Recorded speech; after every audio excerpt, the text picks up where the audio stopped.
Então, estamos aqui hoje na Agência Lupa, é uma agência de... Fact-checking. Isso. Checagem de dados. Checagem de dados, e nós vamos falar com Cristina Tartaglia, e ela é a autora do livro A Arte do Descaso, que eu recomendo.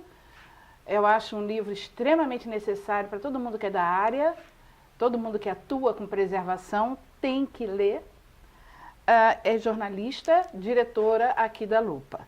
Então, primeiro eu gostaria muito de agradecer a sua disponibilidade com o canal. É um prazer estar aqui. Imagina, eu me sinto honrada de ter você no nosso canal.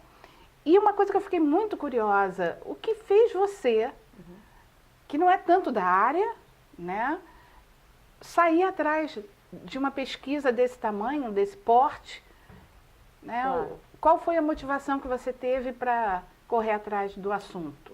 Bom, a Arte do Descaso, o livro começa a ser burilado em 2011, ou seja, já faz bastante tempo. Nessa época eu era repórter do segundo caderno do Jornal Globo, aqui no Rio de Janeiro, e trabalhava com cultura, né, fazendo cobertura da produção cultural, da política cultural do Brasil. E eu fui convidada pela Intrínseca, que naquele momento estava construindo uma série de livros, entrando no universo da não ficção, porque até então a Intrínseca ficava só com ficção, e eles queriam que vários jornalistas brasileiros escrevessem sobre temas complementares, ou seja, um na área de economia, um na área de política e tal. E aí eles me pediram algumas sugestões sobre o que poderia ser contado, que boa história poderia sair do universo da cultura. E aí, enfim, ofereci algumas opções e é óbvio que aqui já tocava meu coração desde antes, era o Roubo da Chácara do Céu. Incomoda, né? Que incomoda muito, já incomodava muito. Naquele ano de 2011, estava fazendo 5 anos do roubo. E um caso completamente esquecido. E aí a Intrínseca, óbvio, achou uma história incrível. É um tema que o brasileiro médio desconhece. Sim. E que precisa vir à tona, porque a gente perdeu naquele 2006, fevereiro de 2006, grandes obras no Museu do Rio de Janeiro. Foi assim que começou. Então foram 5 anos de investigação e aí saiu A Arte do Descaso pela Intrínseca. Você está de parabéns, o livro está ótimo. É gostoso de ler, é fácil de ler e te deixa sempre curiosa de chegar ao fim. O fim a gente não é tão surpreendente, Sim. né? O fim é um pouco triste. A gente já sabe, né? As obras de arte até hoje estão desaparecidas e infelizmente lá se vão 12 anos. Mas o processo de construção do livro foi bem interessante. Eu tive a oportunidade de conhecer como é feita a preservação e o cuidado. Sim, você saiu do país, eu adorei, eu não sabia, através do livro eu fiquei sabendo de toda aquela parte da Itália, enfim, é fantástico.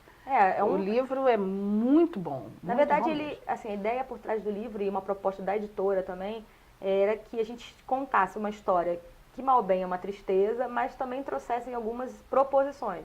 Né? Bom, não tá bom, mas como é que melhora? Qual é o nosso referência? Quem faz isso bem no mundo e que coisas a gente pode copiar desses lugares? Então, a ideia do livro é mostrar a sucessão de descasos que rondou esse crime e também trazer algumas ideias de como é que a gente pode mudar, se a gente quiser efetivamente melhorar Mas a preservação. Você tinha ideia de que você ia encontrar tudo aquilo que você viu no caminho? Solange... Porque você viu de tudo, né? Não, na verdade, Além quando eu entrei no livro, eu queria, óbvio, né, como um bom repórter, encontrar os quadros. Né? Eu falei, eu vou encontrar o Matisse, o Picasso, Dalí. Explica para mim como é que foi esse passo a passo. Como é que começou? Bom, vou lembrar um pouquinho o crime em si, né? A gente está falando de uma sexta-feira, exatamente como hoje, né? Uma sexta-feira, véspera de carnaval. Véspera de carnaval. Eu achei incrível a gente fazer a entrevista hoje. No mesmo dia, né? Hoje está fazendo 12 anos, né, do roubo, em termos de relação ao carnaval. Sim. Foi no dia 24 de fevereiro de 2006, a Chácara do Céu é um museu em Santa Teresa, no Rio de Janeiro. Enfim, não é um museu muito visitado. Por volta das 4 da tarde tinham umas 7, 9 pessoas dentro do museu. Ainda bem. E o museu, enfim, a diretora do museu foi embora mais cedo. Era um movimento para já fechar o espaço, porque o bairro Santa Teresa, ele fica muito povoado nessa época do ano, porque tem bloco de carnaval, e ninguém entra, ninguém sai, aquela loucura, folia e tal. E aí entraram duas duplas de homens e renderam todos os presentes, né? Um deles supostamente tinha uma granada, em mãos, ameaçou todo mundo lá que explodia granada. A Chácara do Céu é um museu que historicamente pertencia ao Castro Maia, que é um colecionador muito forte, enfim, um homem muito importante nos anos 20 e 30 no Rio de Janeiro, muito importante para a criação do Museu de Arte Moderna. Enfim, tem uma coleção. O Rio de Janeiro. Exato, a Floresta da Tijuca.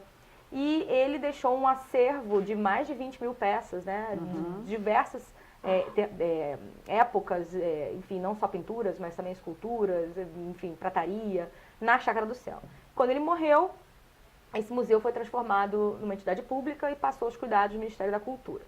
E aí voltamos à sexta-feira antes do Carnaval, 4 homens entram dentro do museu, rendem as pessoas. É uma casa de 3 andares e no primeiro andar eles fazem reféns, todos os presentes, e passam a saquear os outros 2 andares da casa. E eles saem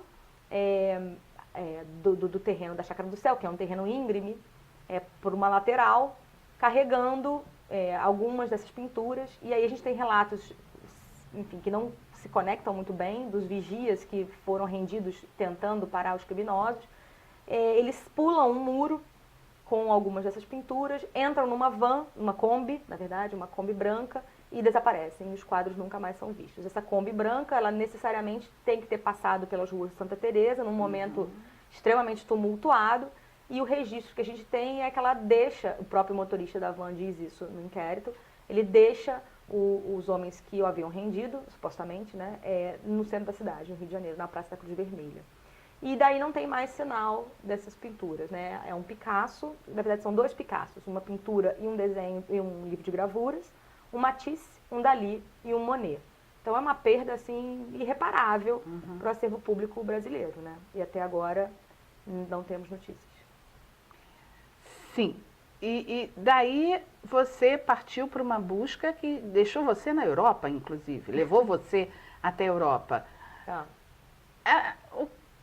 Como foi esses meandros? Porque foi meio complicado, né? Quando você vai preparar por mais que eu já trabalhasse com arte, com jornalismo e de cultura e tal, quando você vai entrar numa história assim tão complexa, que envolve conhecimento artístico e conhecimento policial e conhecimento jurídico... Pois é, exatamente. Você precisa buscar referências. E aí até então era muito triste saber que você procurava livros sobre assuntos, roubo de arte, investigação de roubo de arte, outros casos de roubo de arte no Brasil.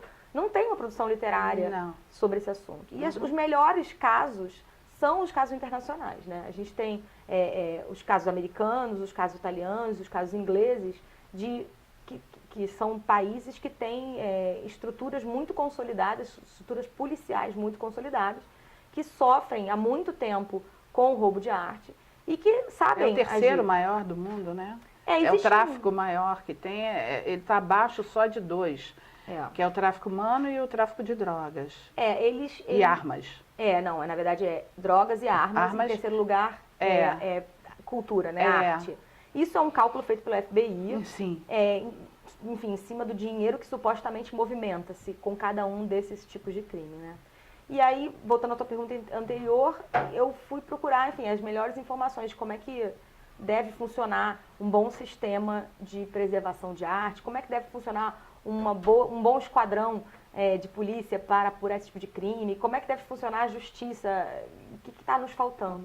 E aí eu tive a oportunidade de ir conhecer o TPC, que é o TPC, é o Tutela per Patrimônio Culturale, que é o grupo dentro da Polícia Militar italiana que cuida do patrimônio cultural. São extremamente fechados, não? São militares. São militares. Mas são muito bem preparados, eles têm equipamentos, eles têm submarino, eles têm helicóptero, eles têm, sei lá, mais de 200 homens, assim, e a nossa Polícia Federal na parte de arte, aqui, pelo menos no Rio de Janeiro da época, tinha tipo 10 pessoas.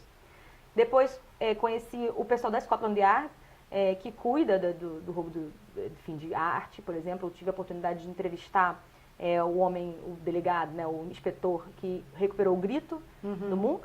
E como é que é feito esse trabalho de, uma vez localizado o quadro roubado, como é que você traz ele de volta? Traz ele de volta, sim. E tive a oportunidade de entrevistar por diversas vezes o fundador do Art Squad, que é a parte do FBI nos Estados Unidos, que foi montada para efetivamente, enfim, investigar todos os crimes contra a arte, entre eles o Isabella Gardner Museum, que é o maior crime, enfim, cometido contra a arte no mundo, pelo menos segundo o próprio FBI. Eles devem saber. E que conclusões você tirou dessa sua pesquisa toda? Sabe-se muito bem de uma série de envolvimentos do tráfico de drogas, lavagem de dinheiro, né, que estaria envolvido por trás de roubos desse tipo, né, de obra de arte. E o que você sentiu nessa sua pesquisa? Bem, primeiro que a nossa polícia, pelo visto, pelo que você está colocando, realmente não tem muita estrutura para encarar. Não só a polícia, Solange, assim, a gente tem que culpar um pouco também, e aí o nome do livro, né, Arte do Descaso. Houve um descaso por parte da direção do museu, houve um descaso por parte do Ministério da Cultura, houve um descaso por parte da imprensa, por que não? E houve muito descaso por parte de nós, cidadãos, que nunca cobramos efetivamente nada relacionado a esse crime. Então, é uma série de descasos entre eles da polícia, mas a gente sempre gosta de dar uma paulada na polícia. Mas eu faço questão de também dar um pouquinho em cada um. Segurança, eu costumo dizer que é um trabalho de equipe. É isso, todo mundo tem que estar vigilante então, ao mesmo todo mundo tem a sua parcela, seja ele o diretor da instituição, o advogado da instituição o faxineiro. Todo mundo. Todo e mundo quem tem. visita? Sim, também tem as suas regras e tem que cumprir. Mas o que eu acho que foi mais assim bacana, que acho que vale salientar aqui, o seu público é um público especializado, ele então, certamente não terá essa dúvida, mas eu sempre gosto de falar disso quando eu falo do livro. Ao contrário do que a literatura, o cinema, né, eles mostram sempre um ladrão de arte no porão, com seu charuto, né, olhando, admirando o seu Picasso com uísque, né, uma coisa assim muito elegante, muito milionária. Romancês. Uma coisa meio Dr. No, né, no 007.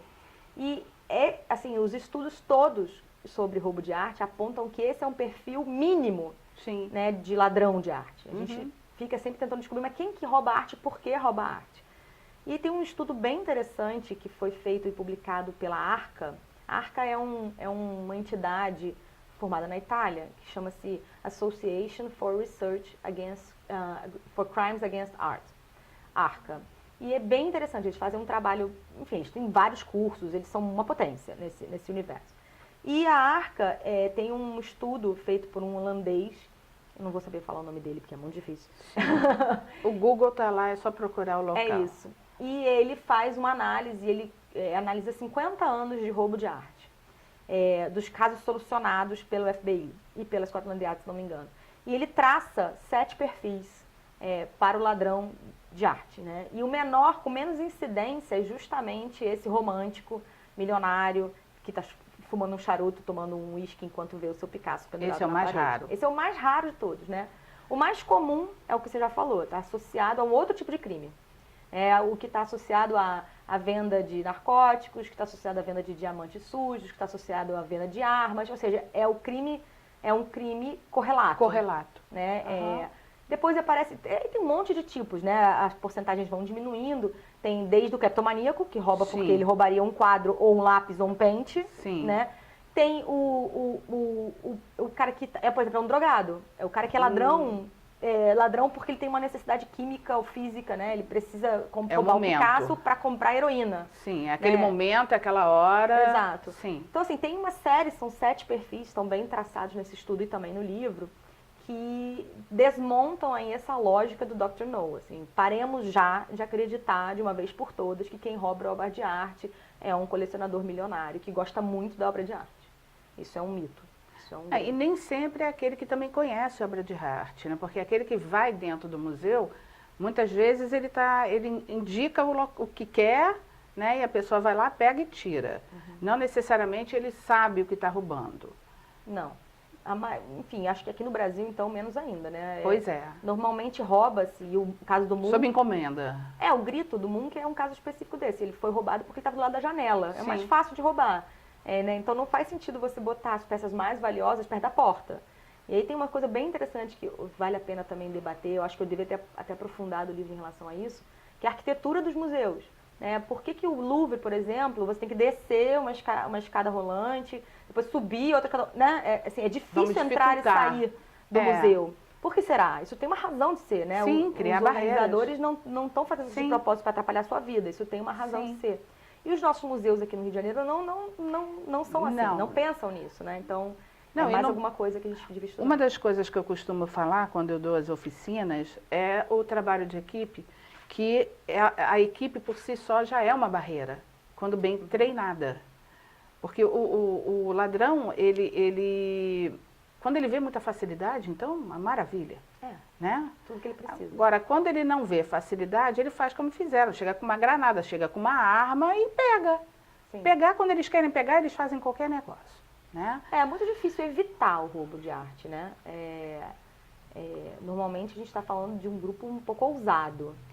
O Comitê de Segurança do ICOM, né, do Conselho Nacional de Museus, o David Linston, que há um tempo atrás fez um trabalho com a gente lá no Museu de Astronomia, ele costumava dizer que a gente consegue minimizar os riscos, Sim. mas evitar jamais. Porque quando uma pessoa quer roubar algo, ele faz qualquer negócio para pegar. Né? Existem cabe a inúmeros gente... casos disso, né? Assim, por exemplo, a invasão do Isabella Gardner Museum em Boston é um exemplo disso, né? Eles entraram num feriado, renderam os guardas, contando uma mentira. Enfim, você tem que contar até com a humanidade dos guardas, né? Os guardas do... Em Estocolmo também, Estocolmo aquele roubo também, a também. mesma Eles coisa. entraram com metralhadora na mão, Não tem como. pararam todo mundo e tinha visitas. Exato. Tinha pessoas visitando o museu e botaram todo mundo deitado no chão. O que você tem que fazer efetivamente é pensar desde a arquitetura, como eu já falei, Sim. até os sistemas de alarme, segurança, treinamento das pessoas que trabalham no museu, dos vigias, dos funcionários, né? Ter uma expertise em relação a isso. Você saber distribuir as peças de forma inteligente dentro do seu espaço. E aí depois você tem que A própria pensar pra exposição fora. do material tem que ser bem pensado em termos de segurança. Claro. Se você tiver que botar, você não vai botar, de novo, você não vai botar a peça mais valiosa lá da porta, né? Nem da pé da janela, né? Me parece, pode ter uma luz mais bonita, ficar mais evidente, mas tem que ter um pouco Não é por aí. Não é por aí. E aí você tem que pensar para fora da entidade também. Você tem que exigir que os policiais estejam bem treinados, os responsáveis, os administradores públicos estejam bem treinados, a imprensa dê valor a esse tipo de ato quando ele acontece, se acontece, que tenha agilidade na apuração. Enfim, não depende só também do museu, né? Depende de todo mundo. Sim, e que o museu seja bem rápido em divulgar o que aconteceu. Sim. Porque o problema também é esse. Muitos responsáveis ficam com medo de falar. Por conta da responsabilidade depois que vem em cima. É verdade, assim, os diretores de museu costumam não gostar muito de falar dessa história porque acreditam que é uma mancha nos seus currículos. Só que é uma grande oportunidade também Sim. de você ser uma voz ativa Sim. nesse combate, né? O diretor de segurança do Isabella Gardner Museum, por exemplo, é autor de um dos melhores livros sobre roubo de arte do mundo. E, enfim, é uma chance que você tem de encampar essa luta, de transformar um mau momento num momento de alerta, um momento de ciência, para que todo mundo esteja atento, né? No caso da Chácara do Céu, a diretora chegou inclusive a ser suspeita do caso. A polícia trata, em algum momento do inquérito, a trata como suspeita, porque o roubo foi numa sexta-feira e ela só aparece no museu na segunda. Tá certo que a gente está no carnaval, né? É uma época difícil. Não, eles escolheram a época certa. Perfeita, né? Perfeita. Então, os diretores eles têm que ter essa clareza, né? Eles, num primeiro momento, eles todos estarão sob suspeita, assim como todos os funcionários, todos os guardas, óbvio. E tem que ser proativo nessa busca. Isso foi uma coisa que nós conversamos.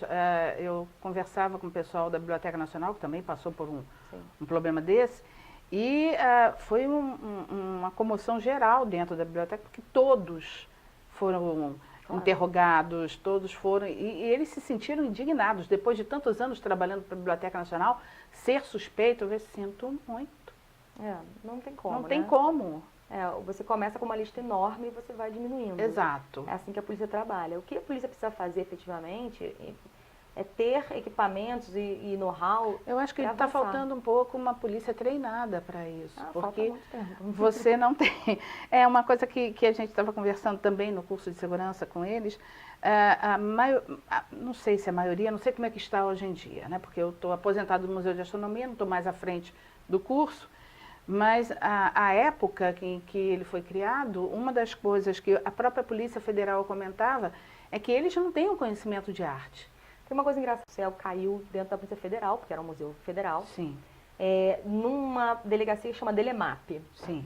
A Delemap, ela estranhamente reúne por volta de 10, reunia, né? Não sei agora como tá, por volta de 10 delegados, inspetores, agentes e tal. E o MAP de Delemap é meio ambiente e patrimônio histórico. Então, a mesmo time que cuida, por exemplo, do defeso do camarão, do vazamento de óleo na Baía de Guanabara, é o mesmo que cuida do roubo do Matisse, do Dalí e do Monet. Então você fica pensando, falando, ou o cara é um gênio das ciências, ele sabe... Com certeza, exato. Ou exigem deles tá um conhecimento... Sim.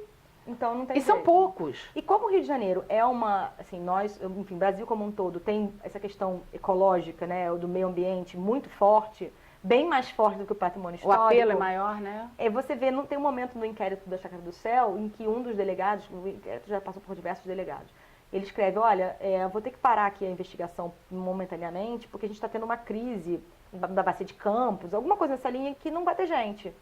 Então é isso, se vaza um óleo, não dizendo que é menos importante, sim, claro, não estamos colocando mas se vaza na um balança. óleo ali, o Matisse fica esquecido, e aí não tem o que fazer, não tem como equilibrar isso, né? O que a gente entende da Itália, por exemplo, que é o grupo mais bem treinado para esse combate, é que você precisa de homens fixos, com essa função fixa, e eles têm que ter uma coisa proativa. Quer ver o que o TPC faz? Eles fazem, por exemplo, leilão, ou galerias de arte, ou exposições, né? Todas as feiras de arte que tem na Itália. Eles pegam todos os catálogos. E eles abrem, vão folheando, peça por peça do catálogo. Eles jogam cada peça, eles têm uma base de dados fechada, própria dos militares italianos, que dizem todas as peças que foram roubadas no mundo. Só eles têm acesso, chama-se Leonardo, essa base de dados. Então eles veem, bom, a feira de arte tal vai exibir o quadro X. Aí eles pegam, jogam a foto do quadro X nessa base de dados, o nome, dimensão, cor, autor, tudo que... Se aparecer na base de dados, aquela peça é roubada. Imediatamente eles vão à feira e fecham a feira. Isso acontece com enorme frequência. Enorme frequência. Sejam roubados, sejam falsos, né, cópias. Então, assim, esse tipo de movimento não existe no Brasil. Não existe a proatividade da busca por peças. Não, já tem um grupo que está se formando para poder ver exatamente isso. Leilões. Mas era para ser ontem, né? Mas já estão atuando em algumas coisas. São Paulo, Rio, Claro. Mas não sei como é que está. Eu agora não precisa de estou uma mais base tecnológica muito importante. Sim. Assim, precisa de um investimento. E a minha entrevista com o ex-comandante do TPC, ele fala muito disso. Ele fala assim, olha, só resolve quando o governo encampa essa briga. Sim, é uma questão política. Porque né? você precisa de orçamento, você Sim. precisa de tecnologia, você precisa de ser humano. Enquanto não tiver isso encampado de cima para baixo, não vai. Então, estamos esperando aí. Cultura é um problema nesse país, né? O que se vai fazer? E a gente gosta muito de música, de samba, de carnaval, a gente gosta muito de cinema, de futebol, mas de pintura, escultura. É né? complicado. Acaba ficando em segundo plano. Sim, Nossas políticas infelizmente. culturais ficam Eu acho que outra área. falta um pouco isso. As pessoas têm uma visão de museu que tem que entrar, ficar em silêncio, pelo amor de Deus, não pode tocar, não pode isso, não pode aquilo, e não pode gente pelada, e não pode ver gravura que tenha conteúdo sexual, enfim. Enquanto a gente não entender o que é cultura, né, e a importância que a cultura tem, porque eu acho que é isso que falta para o nosso povo. Eles não têm noção do que a memória, do quanto a memória é importante para formar uma nação. Sabe que uma coisa que eu queria ter feito na época que a gente lançou o livro, que era, hoje, eu tenho certeza absoluta, se algum dos 4 quadros que foram roubados aparecer numa feira dessas de artesanato, ou essas de hippie, ou enfim, qualquer uma dessas feiras que todo mundo passa na praia, ninguém vai descobrir que aquele quadro é o roubado, porque não está no imaginário. No imaginário, sim. Público. Sim. O que era o Jardim de Luxemburgo, o que era, né, todas as outras obras. Nem nós mesmos que estamos imersos nesse mundo, decoramos. É que a gente fala Mona Lisa, você imediatamente imagina Pois é, eu a Mona estava Lisa. pensando nisso aqui. Você fala o Todo grito, mundo você sabe, vê o grito. Mas se você fala o Jardim de Luxemburgo, roubado do Chácara do Céu, ninguém faz a mínima ideia de qual é essa pintura. Então a gente deveria ter feito enormes outdoors, né? Você viu esse quadro por aí? Alguém vai ter visto, gente, não é possível. Né? Houve, óbvio, uma suspeita de que eles teriam sido queimados e tal, mas a gente já sabe que foram queimados só as molduras, né? E o passe-patou. Não foram, as telas estão em algum lugar. Então, enquanto a gente não tornar isso uma coisa evidente aos olhos de qualquer cidadão ou carioca, brasileiro, dificilmente a gente vai conseguir achar. A gente tem pouca polícia, pouco interesse público dos poderosos. Quase nada de investimento. Quase nada de investimento. Se você não contar com o cidadão, com a população, sim, fica complicado. Fica cada vez mais complicado. Realmente fica. Gostaria muito de agradecer. Eu ficaria o dia inteiro conversando com você sobre isso. Mas é claro, a gente tem outras coisas para fazer e você também não está aí. Não está podendo agora ficar mais tempo com a gente. Muito obrigada. O prazer foi meu. É um assunto que a gente está querendo discutir. Foi uma trilogia, encerra com você. Né? Nós começamos com a Beatriz e depois com a... E eu vou tentar também com um responsável pela Polícia Federal. Estou tentando falar com eles. Se você conseguir, me avisa. Avisa. Eu adoraria escutá-los. A gente tentou falar com eles diversas vezes, mas eles sempre dizem que como o caso ainda está aberto, eles não podem se pronunciar. Se você conseguir alguma informação, eu adoraria saber. Pois é, vamos tentar. Eu vou tentar, eu sou chata. Deu para anotar, né? Não, foi ótimo. E convido todos vocês para efetivamente darem uma olhada no livro. Tem muito mais histórias, casos realmente vale a pena, gente. É muito bom. E tem no e-book, tem em qualquer livraria, e eu estou também disponível. O meu Twitter é o @ctardáguila. Tá, eu agradeço muito, muito mesmo. Muito obrigada. Muito obrigada. Bom dia para você. Bom dia.